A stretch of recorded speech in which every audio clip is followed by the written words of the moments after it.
noite.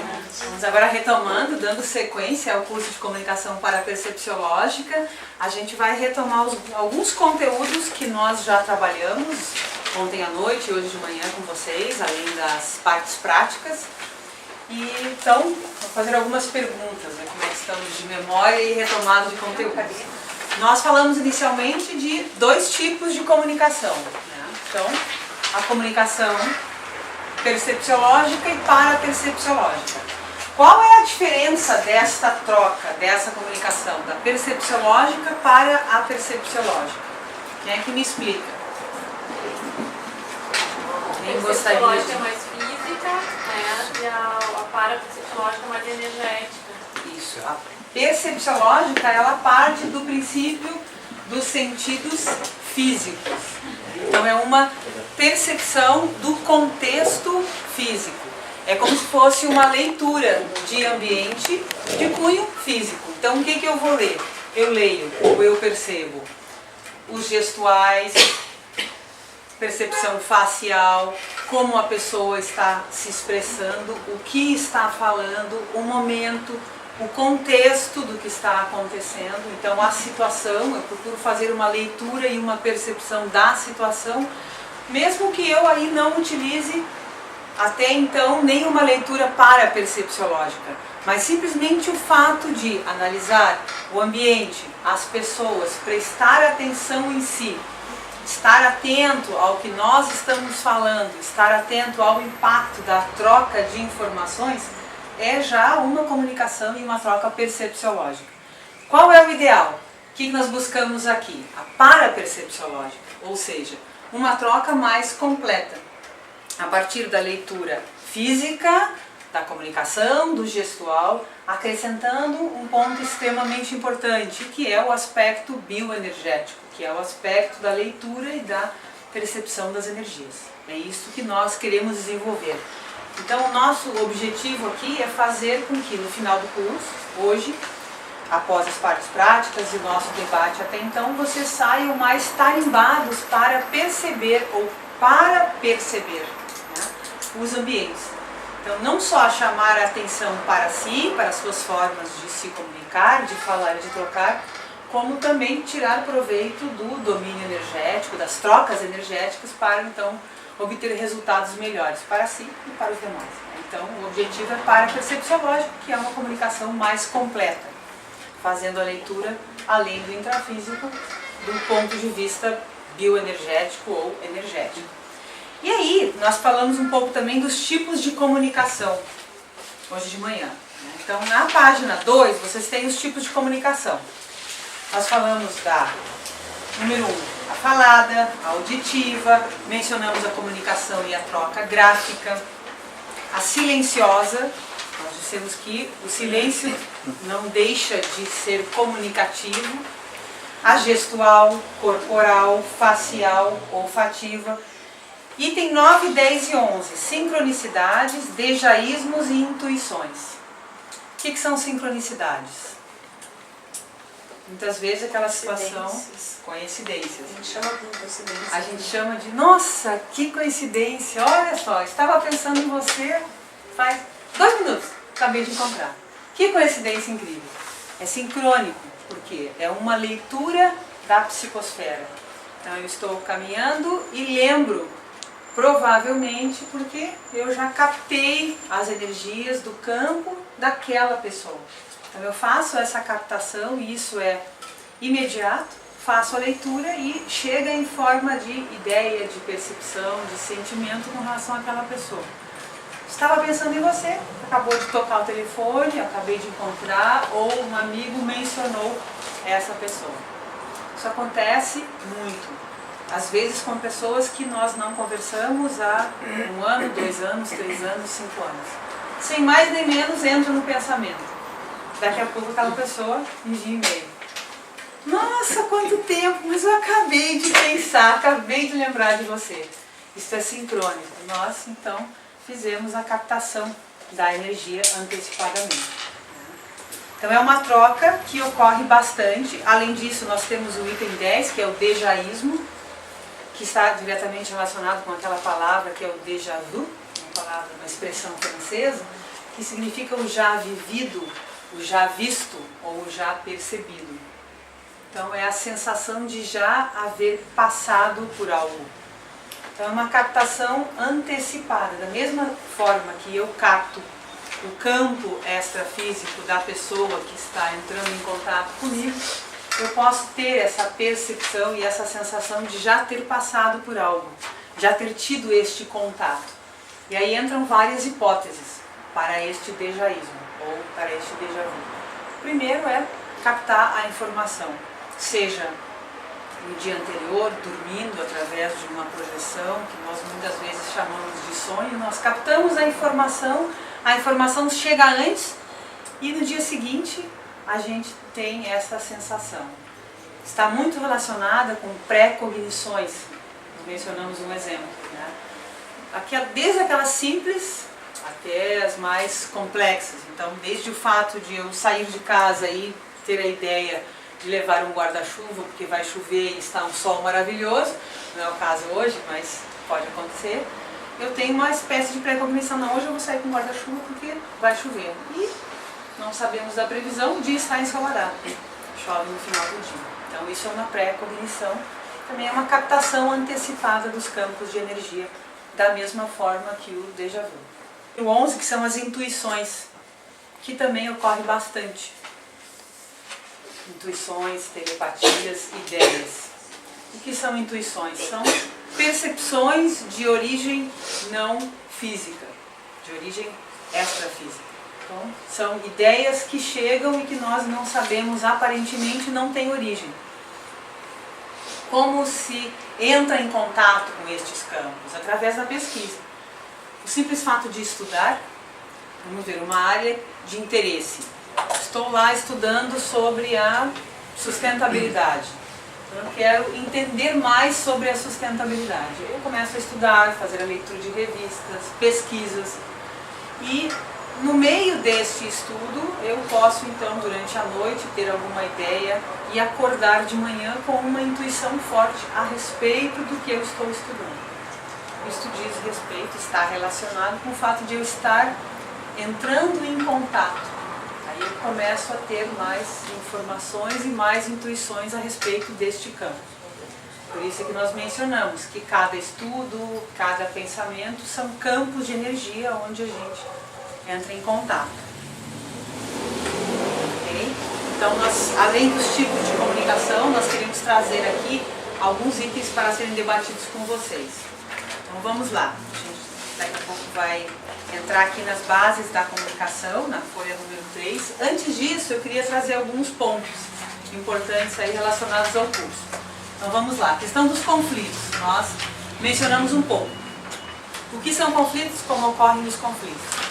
Os conflitos, eles são gerados a partir de uma troca truncada, ou de uma falta de troca, ou de algo que ficou mal resolvido, mal aparado, que ficou encravado, incrustado e que não foi resolvido, não foi solucionado e acaba gerando conflito. São N razões diferentes. Mas o que faz com que os conflitos sejam reduzidos? Quais são os itens, quais são os pontos que reduzem o aspecto conflitivo? O que vocês acham? Melhora na comunicação. Melhora na comunicação. Percepção. Melhora na percepção, ok? A percepção do ambiente, a percepção do contexto, a lucidez, né? Com relação ao contexto que eu estou vivendo. Entender, buscar entender, e para isso a gente precisa saber ouvir. Às vezes nós já temos os nossos preconceitos, as nossas ideias pré-formatadas e temos dificuldade de ouvir. Não, eu já sei tudo, não precisa falar. Pode deixar, já entendi tudo.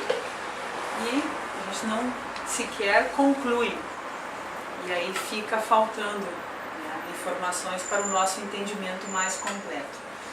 Tem um ponto muito sério aqui, que eu queria chamar a atenção, que diz respeito à diferença de gênero, masculino e feminino, que é a objetividade e a subjetividade. Isso, claro, que nós vamos falar aqui de maneira geral. Mas dentro da comunicação, a mulher tende a ser mais subjetiva e o homem tende a ser mais objetivo. Então, vamos dar um exemplo aqui. Vamos imaginar uma situação onde o casal está viajando de uma cidade a outra, de carro. O homem está dirigindo e a mulher, a esposa ao seu lado, menciona: "Você gostaria de tomar um café?"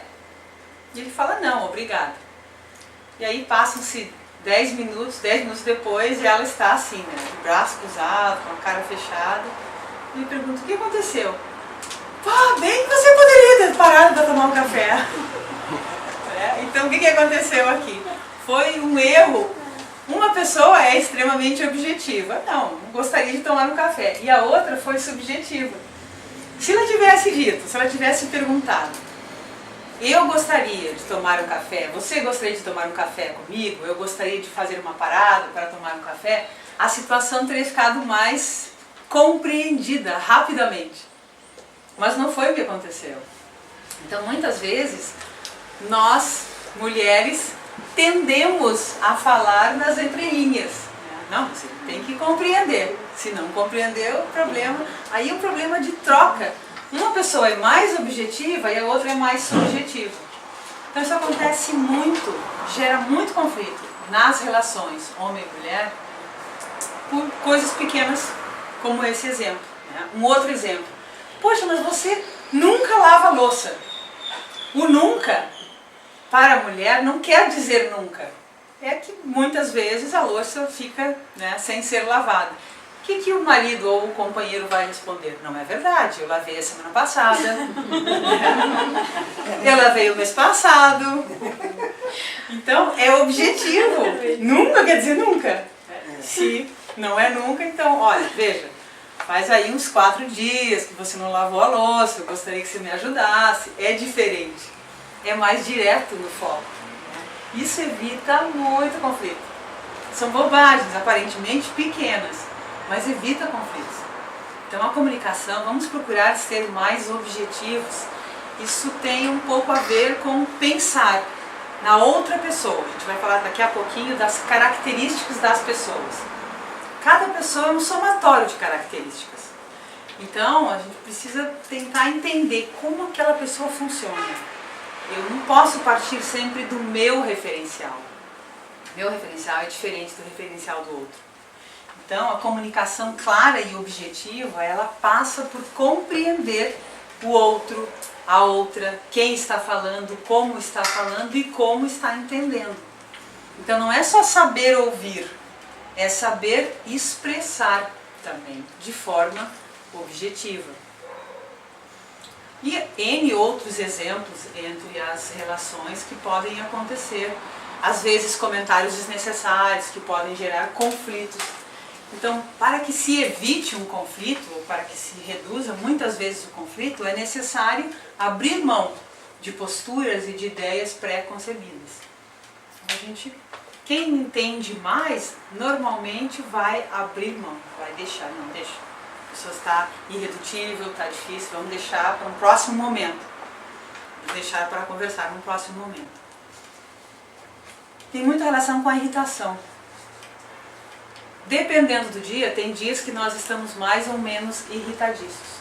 Um ponto para a mulher analisar, né? O que acontece no período pré-menstrual, menstrual feminino.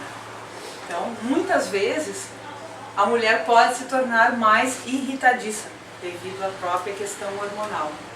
Então, é importante a gente também estar atento a isso. Então, como nós mencionamos, o corpo fala e às vezes os hormônios também apitam. Então, evitar ou estar mais atento, conhecer o nosso corpo, conhecer como a gente está. Às vezes o ideal é dizer: olha, eu não vou participar da reunião agora, eu não vou sair agora, não estou me sentindo bem, preciso trabalhar.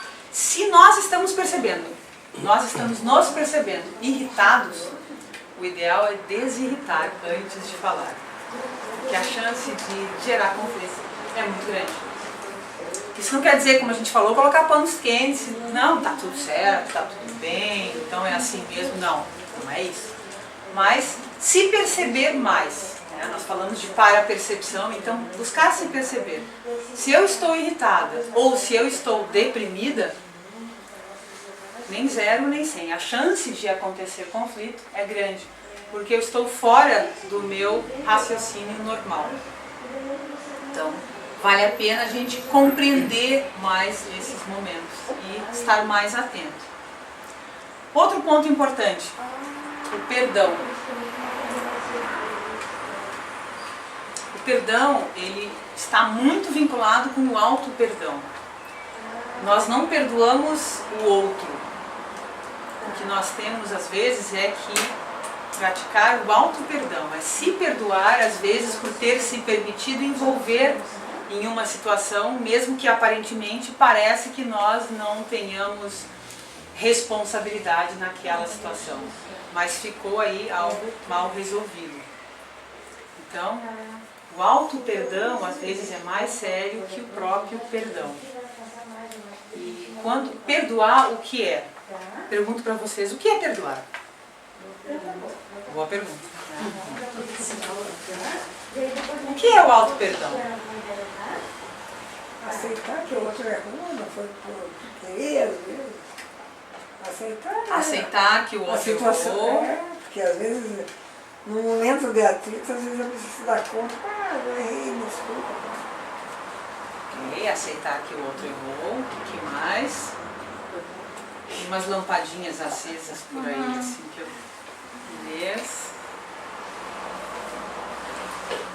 Auto-perdoar-se é também aceitar, além do erro do outro, os próprios erros. Na realidade, o erro é uma classificação do ser humano, né? Simplesmente são fatos que nós gostaríamos que tivessem acontecido de maneira diferente. E que nós damos a classificação de erro. Nós chamamos de erro porque era algo que eu atribuo que o correto é a minha percepção. Se nós formos analisar profundamente, são vários fatos e nós vamos classificando. É o valor que nós atribuímos ao fato que faz com que o fato seja mais sério ou menos sério, que faz com que necessite o perdão. Se não fosse isso, simplesmente nós estaríamos lidando com fatos do dia a dia e aprendendo. Então, o auto-perdão é isso, é a gente compreender que poderia ter feito de uma forma melhor, não fez, aprendeu, mas abrir mão, não ficar retornando. Tem mais e na permissão. realidade, se não houvesse a pessoa não se sentisse ofendida, a necessidade do perdão não existiria. Sim, o perdão acontece porque a pessoa se ofendeu. Ou ofendeu Ou ofendeu o outro. E a pessoa se sente culpada, muitas vezes, por ofender o outro. Quando não é exatamente isso que acontece. Se não há a intenção da ofensa e a outra pessoa se ofende, claro que tudo isso tem nuances, né? Não dá pra gente estabelecer uma regra, porque nós estamos lidando com pessoas. Tem como estabelecer uma regra. Mas as nuances e os detalhes é que fazem a diferença. Se eu tenho a intenção de auxiliar, de trocar, ou às vezes não tenho a intenção de derrubar ou de passar por cima e a outra pessoa se ofende e fica anos e meses e aí se rompe relações, às vezes dentro de famílias, irmãos, irmãs que não falam, tios, tias, parentes que às vezes ficam anos a fio sem conversar, sem trocar e sem comunicar por bobagens. Às vezes a situação é tão pequena que a pessoa nem lembra, né? Uma situação que ocorreu, às vezes uma troca disso que nós falamos, uma informação objetiva, outra subjetiva, não fechou, gerou uma situação. Então, a situação é pequena. Com o tempo, né, vamos passando lá, passa 1 ano, 2 anos, 3 anos, e as rixas vão aumentando. Daqui a pouco, a pessoa que mantém aquela forma de atuação, né, 2 anos, 3 anos, ela nem lembra mais qual era a situação geradora. Ela simplesmente sabe, não, eu não me dou com essa pessoa, quero que essa pessoa se exploda, não quero saber, não me interessa, a gente não funciona bem, não dá para conversar, não dá para trocar. E aí a gente reforça o negativo. E nem sequer lembra. Então são esses mal entendidos na comunicação que às vezes ampliam de forma desnecessária e não tem necessidade nenhuma se a gente conseguir lidar com o perdão, com o auto-perdão, com saber ouvir e, dentro do que nós falamos de objetividade e subjetividade, buscar uma comunicação clara e mais objetiva possível. A gente vai acertando nas tentativas, né? Vai por aqui, vai por ali. Sugestão, não deixe de tentar, não vamos deixar de tentar. Errou, não foi bem sucedido, poderia ter feito de uma forma diferente, ofendi o colega, fale a respeito. Falar a respeito de qualquer situação é muito melhor do que não falar.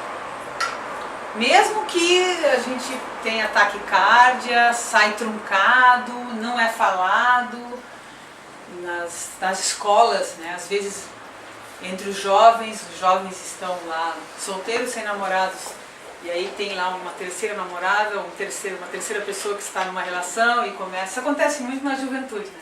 Começa a dar em cima, né?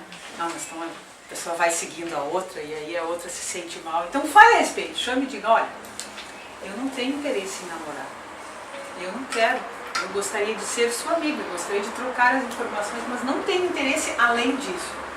Eu tenho certeza que resolve a situação. E a gente fica menos incomodado. Que tudo que fica nas entrelinhas vai criar incômodo. Então, evitar incômodos até com essas situações menores. Na juventude isso acontece muito, né? O A gosta do B, que gosta do C, que gosta do D, que gosta do E, do F, que gosta do A.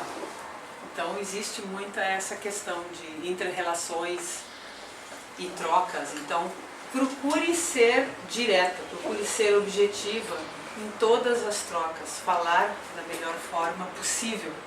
Ajuda a desdramatizar. Outra coisa é diminuir o drama, diminuir o teatralismo ou a dramaticidade da situação. Desdramatizar é falar a respeito, independente da situação. Pode ser a mais difícil possível. Fale a respeito. Escolha o momento para falar a respeito. Não deixe passar. Vai um dia precisar lidar com isso. Nós tivemos aí uma práticas energéticas agora de manhã e ontem e foram mencionadas situações que estavam lá no passado, atravancando e atrapalhando a própria consciência. Então, como lidar com isso? Buscando momentos ideais para falar a respeito. Evitando tudo que não está bem resolvido, tudo que não está bem limpo, para não atrapalhar, e sim qualificar as relações. Isso está diretamente relacionado com o afeto. A troca de afeto pressupõe enxergar o outro, doar, trocar, mas enxergar a si também. Saber as suas limitações, conhecer até onde eu posso ir, até onde eu consigo me sustentar. Até aqui eu posso ir, mais do que isso eu não consigo. Então, viver com esta pessoa dentro deste contexto eu consigo, em um outro contexto não é possível. Então, conhecer as nossas limitações vai fazer com que a gente consiga também ser mais afetuoso com o outro e consigo mesmo. É o gostar de si. Se nós gostarmos de nós mesmos, isso acontece à medida que a gente vai se conhecendo mais, o afeto ele também é um processo de troca que vai sendo qualificado no dia a dia. O que vocês acham? Certo? Alguma dúvida? Uma pergunta até aqui?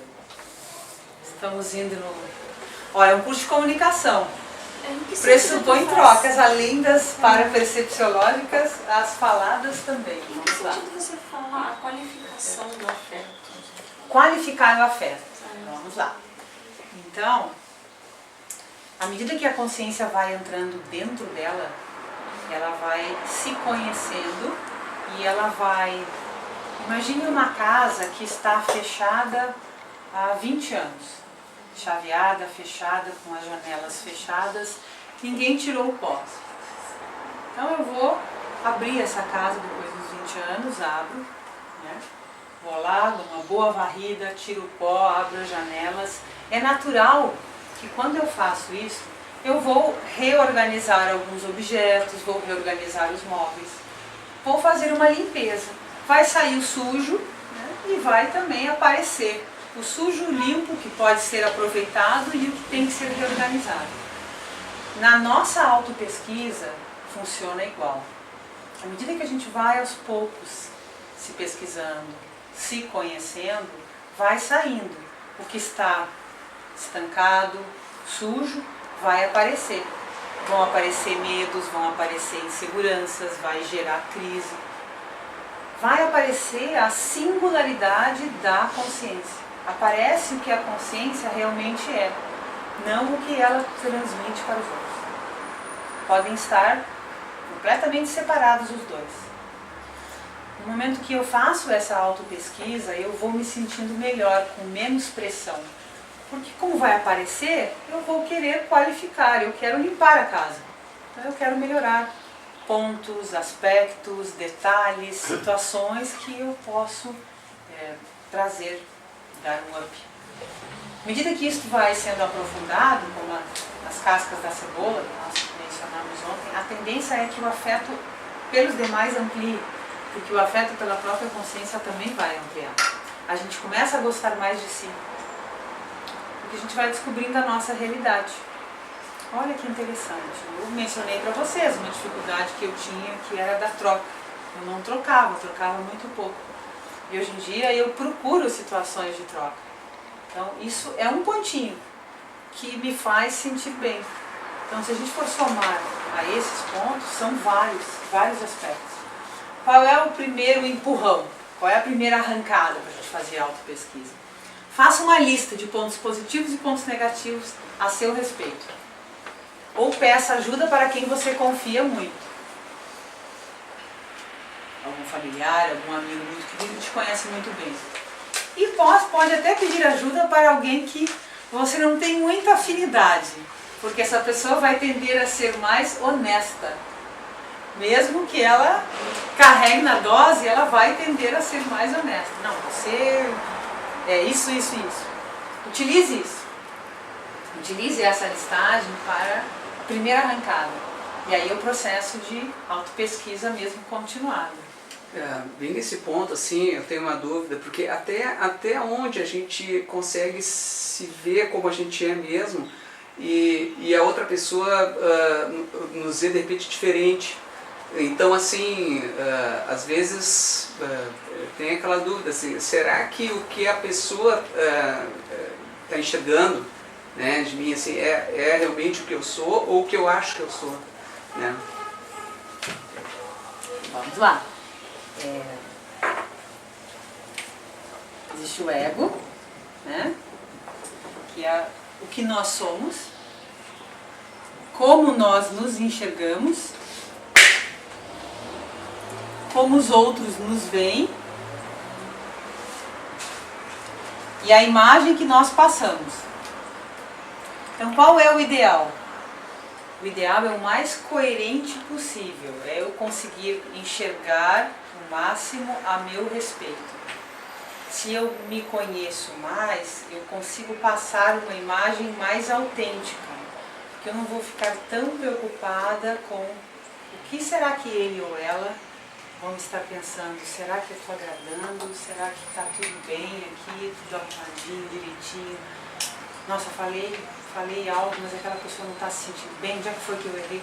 Então, o ideal é a gente fazer esse mergulho. Isso não é de um momento para o outro, se faz aos poucos, paulatinamente, mas a gente obtém resultado. Nós somos uma somatória de coisas, de experiências, de informações. Nós fomos criados aí, né, por famílias, tios, primos, e toda essa troca, a gente acumula uma série de informações e a gente não tem bem claro quem nós somos, o que nós realmente queremos e qual a minha relação com a minha realidade consciencial. Gosto muito dessa palavra realidade, né? Que é a real idade. Então, qual é a minha realidade? Quem eu realmente sou? Quais são as minhas metas? O que eu quero? minha programação de vida, quais são os meus objetivos, eu trabalho com o que eu quero, faço o que eu gosto, posso me qualificar, posso melhorar, precisa ir fundo. E aí, quanto mais a gente entra na gente, mais a gente começa a prestar atenção nas ações, trazer essa lucidez para si, estar mais atento a isso. E aí, entrando mais, a gente consegue chegar mais próximo da autenticidade. E aí acontece o afeto, você perguntou. E a pessoa consegue ser mais afetuosa sem pedir tanto para si.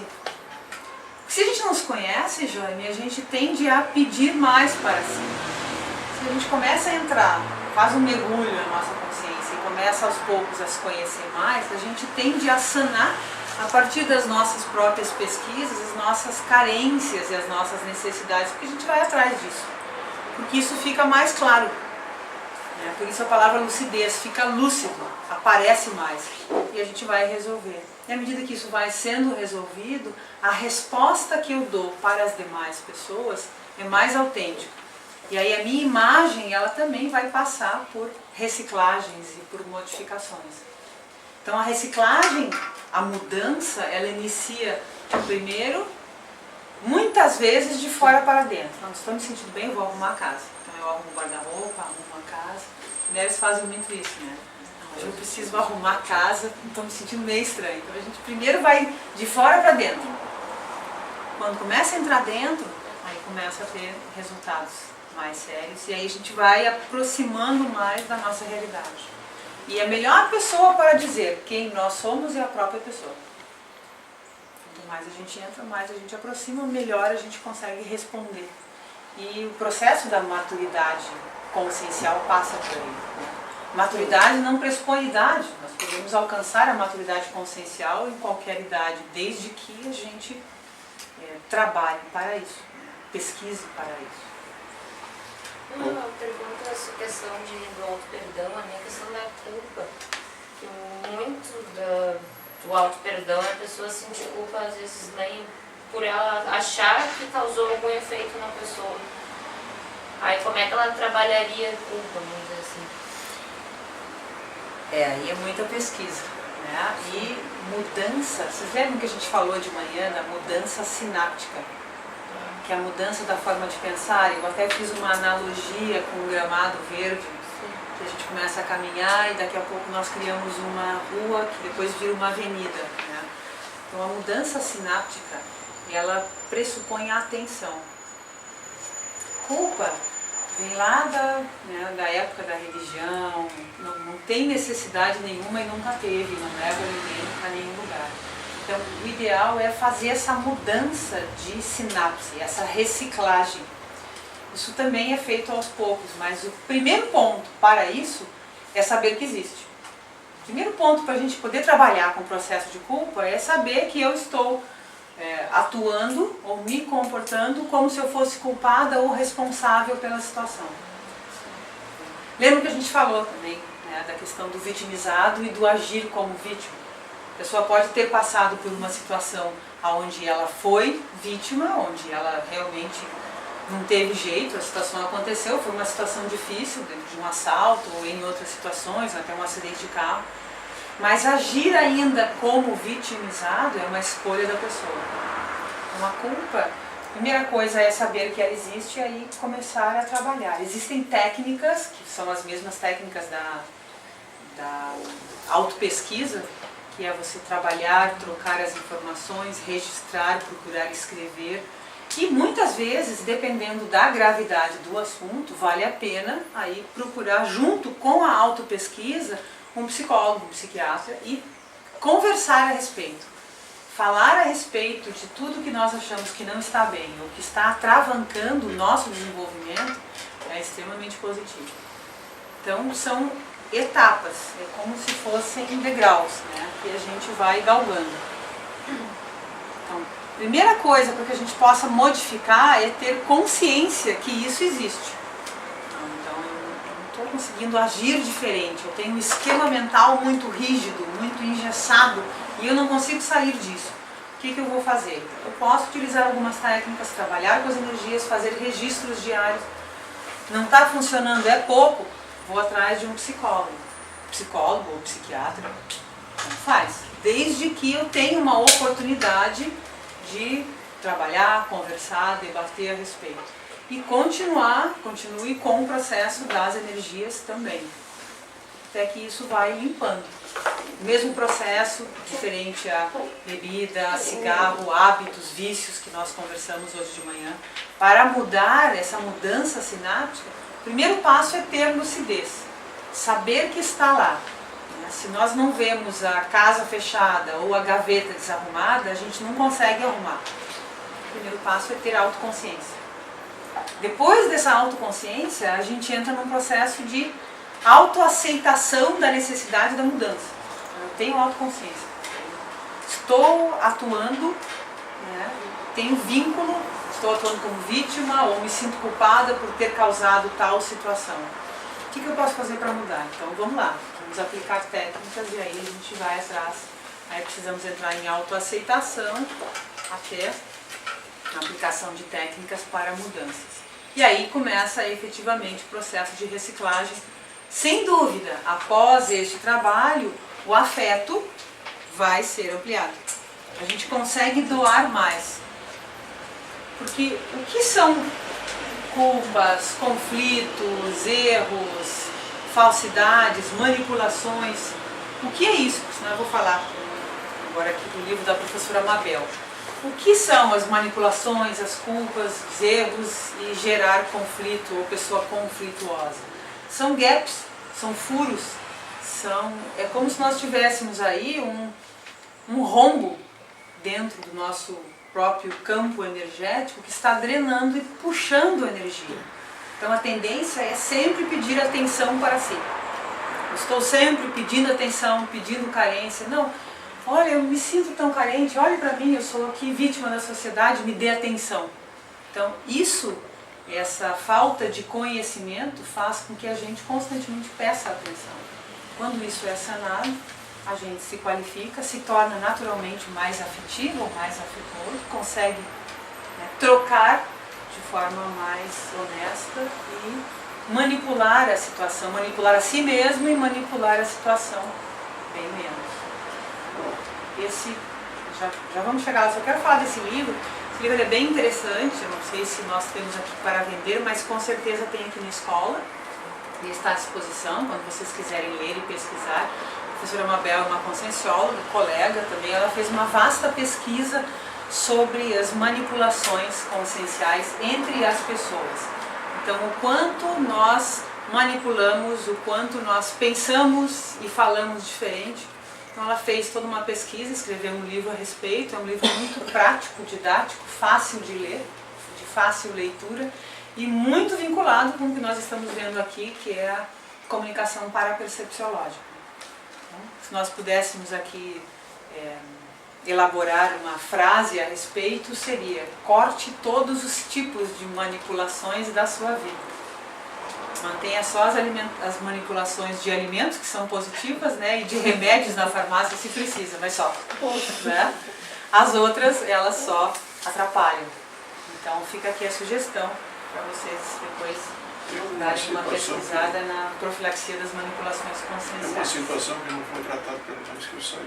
Ok. A situação da insegurança. Uhum. A insegurança é um assunto realmente importante, me parece, porque o indivíduo então, vai assim com muita segurança naquilo que faz. Uhum. Com isso ele consegue sucesso normalmente na sua vida profissional, ou seja lá. Bom, aí ocorre uma situação em que ele tem uma queda, que é uma queda que eu digo no seu andamento, no seu dia a dia, Ok. na sua vida, ou na sua profissão. Uhum. Uma coisa importante. Aí, a partir daí, isso o traumatismo. E ele passa a ter insegurança. Ele já não consegue fazer essa mesma situação, não consegue agir dessa mesma forma, como agia anteriormente. Pode ser isso em função de mudança de faixa etária, de mudança de percepção ou no avanço da idade, isso é uma situação que realmente ocorre com bastante facilidade. Aquela situação que, por exemplo, eu vou citar um exemplo prático. Hoje de manhã nós entramos próximos do exército, mas não chegamos. Quando se falou na aposentadoria, na faixa etária, por exemplo, a Sociedade Brasileira de Cirurgiões aconselha a todos os colegas que a partir dos 75 anos não operem, parem de operar. Ok. Isso significa uma coisa importante. Isso significa uma pesquisa que a partir dessa idade o indivíduo não tem mais a segurança necessária para fazer uma cirurgia. Perde talvez a capacidade de manipulação. Então tem que tirar o cavalinho da chuva. Ok. Então, isso é uma coisa que tem que ser... Vamos lá então. Insegurança tem uma relação direta com medos. Medo de enfrentar algo novo, medo de lidar com algo. O que acontece? A insegurança, ela existe quando o tapete é tirado dos nossos pés. A nossa referência é retirada. Cada pessoa tem um arcabouço de referencial. Para algumas pessoas o trabalho é 99% a referência. Para outras pessoas é a família, o gato, o cachorro, o papagaio, os filhos são referências. Então, nós buscamos muitas vezes, e aí vou entrar com outro conceito para a gente compreender um pouquinho mais isso, a questão do loci, que vem de local. Nós temos, o ser humano, ele tem duas maneiras de se localizar: o externo e o interno. Quando o nosso foco está muito no externo e nós perdemos o trabalho ou nós perdemos uma pessoa querida, ninguém está dizendo que é fácil lidar com isso, né? Mas quando nós estamos muito vinculados, existe uma relação quase que de dependência a alguém ou alguma coisa para suprir uma necessidade da outra consciência, o loci é externo.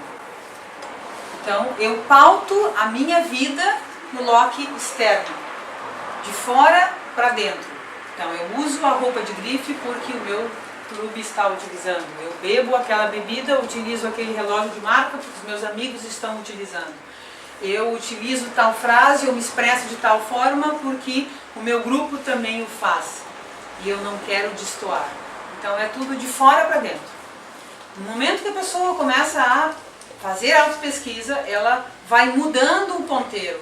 O ponteiro que era externo passa a ser interno. E aí a gente começa a mudar os referenciais. Claro que o trabalho é extremamente importante, não tem dúvida. Mas se nós pautamos o nosso referencial somente em algo que é temporário e que é efêmero, e aqui, gente, o efêmero não é um dia, pode ser 10 anos, 20 anos, 50 anos, mas é algo que não é intraconsciencial, é uma doação, é uma ajuda, mas é extra, é de fora. Se nós dependemos e se nós pautamos até então as nossas referências pelo que vem de fora para dentro, quando isso é retirado, gera medo e gera insegurança. O que a gente tem que fazer? Vamos arregaçar as mangas e trabalhar. Se o meu referencial externo foi retirado, vamos se virar e vamos buscar outros referenciais. Talvez seja uma oportunidade para a gente buscar referenciais mais internos. Então, como eu sou, o que eu posso doar, o que eu já aprendi até agora, o que eu posso qualificar e como é que eu posso mudar esses referenciais que eram até então externos e transformar aos poucos em referenciais internos. Isso não é dito, não é falado, muitas vezes fica nas entrelinhas, mas são oportunidades de qualificação e de melhoria e de mudança de loci, externo para o interno. Se o nosso loci está muito do lado de fora, a gente se afeta e se desestabiliza mais fácil. Então, ter lucidez sobre o que nós somos, o que nós queremos e como nós nos expressamos ajuda a qualificar o Loki interno e reduzir o Loki externo. Isso não quer dizer que a gente não tenha que atuar da melhor forma, não tenha que trocar, não tenha que trabalhar. Mas é uma sugestão para reduzir os medos e lidar com novas situações. Às vezes muda a casa, muda o país, mudam as pessoas, mudam os colegas de trabalho, muda o trabalho. Vamos utilizar isso como uma chance de mudança positiva. É como se fossem crises. Nós falamos hoje de manhã sobre as crises. O que são crises? Alguma coisa desestabilizou, alguma coisa mexeu. Então, como é que a gente lida com isso? Vamos buscar saídas harmônicas da melhor forma. A gente não tem controle sobre todas as variáveis externas, mas buscar saídas e tirar proveito das técnicas que a gente tem dão resultado. Então, o convite é para buscar outras opções. A gente não tem como sempre manter o mesmo ritmo em tudo que nós fazemos. É um processo natural. O próprio corpo muda. Então a gente tem que ir adaptando. Né? Nós tivemos corpo de 10 anos, 15 anos, 20 anos. Cada momento é uma adaptação. É uma mudança natural do processo biológico. Então a gente tem que ir fazendo essa adaptação. Não é uma questão de ser fácil ou difícil, mas é possível, é factível e traz bons resultados à medida que a gente vai investindo nisso. Então, vamos procurar outras alternativas e aí essa insegurança, aos poucos, ela vai sendo substituída por uma melhora intraconsciencial e pela busca de outras alternativas. E aí a gente muda os vínculos. O que era de dependência passa a ser interdependência. Então eu não dependo mais daquilo para viver. Isso acontece muito com rupturas entre casais que estão há 30 anos, 40 anos, 50 anos. Às vezes um dos dois cai muito fundo quando há uma ruptura, quando há uma separação, quando há um divórcio ou às vezes até uma morte. Né? Acontece muito. Como lidar, depois de todos esses anos, né, como lidar com uma nova situação?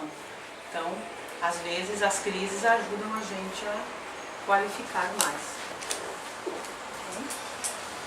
E aí, só para a gente concluir aqui a nossa parte teórica e entrar na parte prática, eu queria que vocês dessem uma olhada na página número 4, onde a gente fala de caracterização consciencial.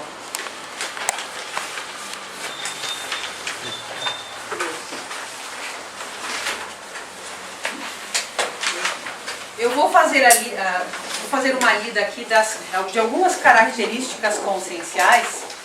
E nós podemos debater algumas, daí nós vamos iniciar a parte prática e aí depois da parte prática a gente pode debater algumas outras. Por que eu trouxe isso aqui para esse curso? Porque para que a gente consiga trocar, a gente tem que compreender como é que o outro funciona. E existem várias formas de se manifestar. A consciência é muito rica, muito poliédrica.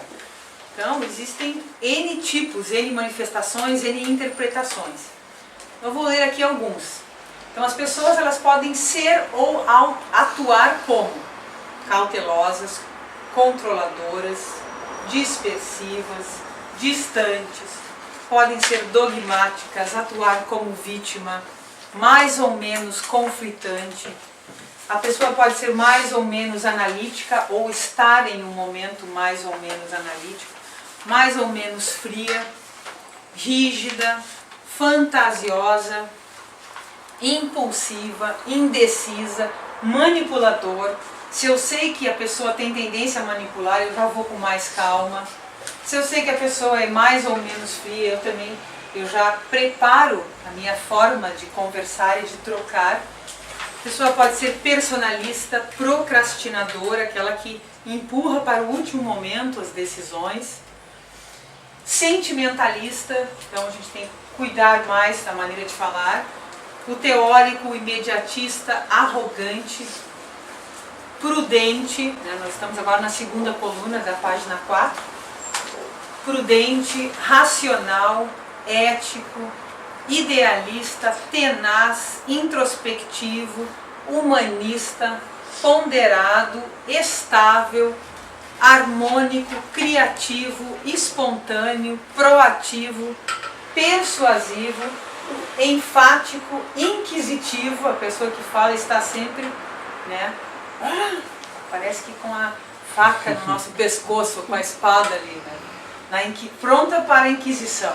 Tradicionalista, assertiva, pragmática ou competitiva.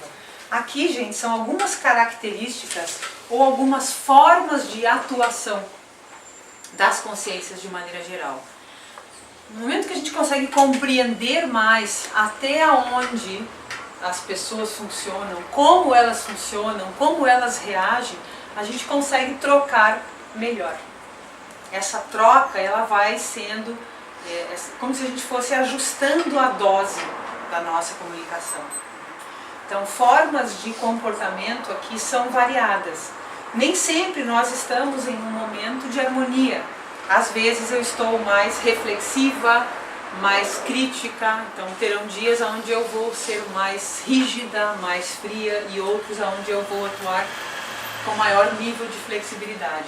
Nós temos uma tendência geral, que é a tendência de cada temperamento. Cada um de nós tem um temperamento diferente, sem dúvida. Mas dentro desse temperamento existem manifestações. Existem dias onde nós estamos mais reflexivos, outros dias onde nós estamos mais sob pressão, né? Under attack, né? Que é aquele mais na correria, com metas para cumprir, com horários para cumprir. Então isso vai fazer com que a gente às vezes atue de forma diferenciada. Então, trazer a lucidez dos colegas e da maneira como eu estou atuando é importante. Às vezes eu vou estar mais proativa, mais decidida, outros dias não. E tem pessoas que possuem um perfil mais proativo. Tem pessoas que possuem um perfil aí, um temperamento mais procrastinador. Então veja, se eu sei que a pessoa tende a procrastinar até o último momento e eu preciso contar com essa pessoa, preciso que a pessoa me ajude a fazer um trabalho e eu preciso desse trabalho pronto para segunda-feira, o que eu vou fazer? Eu vou pedir que a pessoa me entregue até a quinta.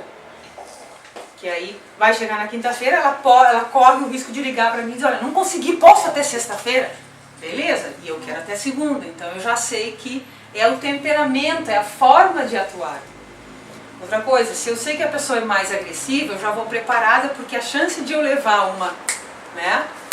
uma forte é grande na troca. Tem pessoas que não sabem trocar sem agredir, ou sem serem ríspidas. E da laranja a gente não consegue obter a maçã. Então a gente tem que lidar com o temperamento à medida que a gente tem mais abertura. Então cabe a nós estarmos mais preparados para que a gente não leve sustos. Puxa, mas olha só que resposta. Não, então a gente já sabe porque é o perfil da pessoa. Tem pessoas que são tremendamente, talvez a palavra melhor seja analítica, são mais certinhas, gostam de tudo perfeitamente certinho. Então veja, se eu peço uma caneta emprestada e a caneta está, e a pessoa diz assim, olha, por favor, pega na minha mesa, e a caneta está em cima da mesa, colocada assim, neste sentido, próximo ao papel, não entregue diferente. Porque a pessoa gosta de tudo bem certinho, ela é mais perfeccionista. Então a gente, para evitar conflitos, não deixe de fazer o que você prometeu e procure entregar e fazer da melhor forma, de maneira que a pessoa não se sinta desrespeitada ou ofendida. Então muitas vezes não é que a gente queira ofender o outro. Conhecer o perfil do outro ajuda a interagir melhor. E assim vai. A pessoa que é mais personalista, Esse pois não. cuidado tem que, com o tempo, se tornar espontâneo. Então, tipo, a espontaneidade não deveria existir. Então, É uma boa ela pergunta, tem que ser reformulada. mas Então, vamos analisar isso. O que daí é a a gente está sempre espontaneidade? tendo que pensar, né? Como que a pessoa é e eu E deixo de mais, ser até espontânea. onde tu vai sempre ceder, né, em virtude da pessoa e tu também deixar de fazer uma coisa que tu achava que poderia ser melhor e tal. Existe um meio termo nisso, assim? Com certeza, sim. O grupo é bom, tô gostando. Muito bom. As perguntas são muito interessantes e existe sim. Vamos lá. Então, o ceder ou não tem a ver com uma percepção nossa. O que a gente trabalha aqui é muito o respeito ao próximo, ao outro. Como é que eu desenvolvo esse respeito? O respeito tem muito a ver com o cuidado e com a valorização do outro. Se eu sei que a pessoa tem essa dificuldade ou tem esse limitador, eu vou evitar, porque eu sei que além disso, a pessoa naquele momento não consegue. Se isso está lúcido para mim, então eu vou tentar evitar o conflito, respeitando. Não quer dizer que a gente tenha que se tornar artificial, não é isso. Mas se eu consigo respeitar a pessoa, eu consigo estabelecer um vínculo mais profundo, melhor, e aí vai me dar uma liberdade de atuação maior. Existem pessoas que têm um limite, um pavio bem curto, um limite curto, e que vale a pena respeitar. Não quer dizer que a gente tenha que se desformatar para deixar de ser quem nós somos, ou até deixar de falar. Mas respeitar, às vezes, é olhar o outro. Bom, eu sei que para aquela pessoa ela é perfeccionista, ela tem uma forma de agir que, se eu fizer às vezes isso, pode atrapalhar ou gerar um conflito. Aí eu procuro atuar de forma a não gerar conflito. Isso não quer dizer que eu não vá conversar a respeito, não vá falar a respeito. Sim? Mas passa pela assistência. Assistir, e aí eu acho que é o desafio maior da assistência, né? Deixa eu botar a letra aqui certinho. Assistir não é fazer o que nós gostaríamos. É, na maioria das vezes, é fazer o melhor até onde eu consigo ver. Então, assistir e ajudar, muitas vezes passa pelo respeito mesmo. Passa por a gente compreender e entender e, poxa, se essa pessoa não consegue ir além, então vamos até aqui. Por mais que a gente... É como se nós tivéssemos uma caixa de informações guardadas a respeito da situação e eu mostro somente um papelzinho que está dentro da caixa, que vai até ali. Isso é o respeito, é o objetivo. A minha troca de afeto vai passar por esse cuidado. É um cuidado extra com o outro, que passa muito pela valorização do outro, com esse trabalho aí de autopesquisa também. Sem perder a oportunidade de fazer a pares, né? Claro. Trazendo o respeito, né? Essa Sim. cultura é importante. E Vamos às vezes explicar o conceito que É. a professora trouxe. Thales. Tarefa do esclarecimento. Respeitar não quer dizer não falar. Lembrando que a gente mencionou anteriormente, senão eu fico botando panos quentes em tudo e fazendo do jeito que a pessoa quer, a pessoa controla tudo e eu fico vendida. Não é isso. Por isso que a comunicação parapercepciológica é tão séria. A gente tem que saber falar, e às vezes tem que falar mesmo, e às vezes tem que bater na mesa e falar, olha gente, tá uma bagunça isso aqui. Eu estou na sala de aula, gente, vocês vão me desculpar, mas isso aqui dá uma zona. Vamos baixar o volume. Bater na mesa. Ou então, olha, você vai me desculpar, pai, mãe, irmão, seja quem for, o momento é esse, eu gostaria de falar e gostaria que vocês prestassem atenção no que eu vou dizer, porque é importante. E aí a gente se posiciona. Então, não deixar de esclarecer, né? Então, faça sempre que possível o esclarecimento. Nem sempre vai ser bonitinho. Às vezes a pessoa não gosta, sente mal, fica com cara virada, mas a intenção foi de ajudar. A gente não pode utilizar isso para manipular, é uma linha tênue, assim, que a gente vai interpretando e analisando, à medida que a gente vai pesquisando mais. Mas é necessário respeito, é necessário cuidado nas trocas do dia a dia, mas também não se pode perder a oportunidade de posicionar. Posicionou 1, 2, 3, 4, 5, 6 vezes, a pessoa não quer ver ou faz de conta que não é com ela, paciência. A gente se encontra nas próximas, né? Nas quebradas por aí, mas vamos deixar assim, não vamos insistir. Né? Muitas vezes eu estou vendo uma situação que está completamente errada, completamente distorcida, que poderia ser melhorada. Eu falo a respeito, troco as ideias, vou sugerir, faço a sugestão e a pessoa não quer abrir mão, não quer mudar, então vamos deixar. O importante é dormir com a cabeça no travesseiro tranquilo. Então, isso é uma linha tênue. Existem dias e momentos propícios para se falar o que falar. sei se eu consegui clarear o que você falou, né? Então, o respeito passa por aí, passa pela assistência. De não fazer falar na hora errada ali, ou pegar uma coisa tão pequena pra criar um conflito, né? Mas não quer dizer que tu não vá conversar com a pessoa, olha, Posicionar, sim. já pensou em ser um pouco mais flexível, assim, nisso, porque isso tá me incomodando, né? E eu tenho que estar sempre cuidando isso. Acho que tem uma hora que tem que falar. Sim. Senão a pessoa fica vendida mesmo, Sim, né? sim. Senão a pessoa ela está sempre fica manipulada. preocupada e culpada, se sente sempre preocupada em não desagradar. Se com o passar do tempo tu vai te anulando também, né? Isso. Aí não, aí é o outro extremo. Mas é é bem o importante essa colocação, senão a gente se anula. E se anular profissionalmente, tu acaba não crescendo. Sim, não, é muito sério. Gente, eu são aí mais de 10 anos de formada. Eu tive, na arquitetura e na construção a gente faz muito contato e trabalha por contrato. Né? E houveram situações onde eu não consegui, na verdade muito poucas, acho que nesses 15 anos aí, 2, né? Onde eu tive que pedir para o cliente, disse, olha, não consigo conversar.